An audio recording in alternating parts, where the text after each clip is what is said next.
إذا نودي للصلاة من يوم الجمعة فاسعوا إلى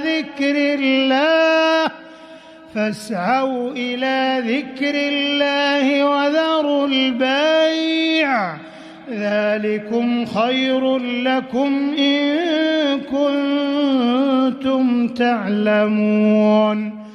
فإذا قضيت الصلاة فانتشروا في الأرض وابتغوا من فضل الله واذكروا الله كثيرا لعلكم تفلحون.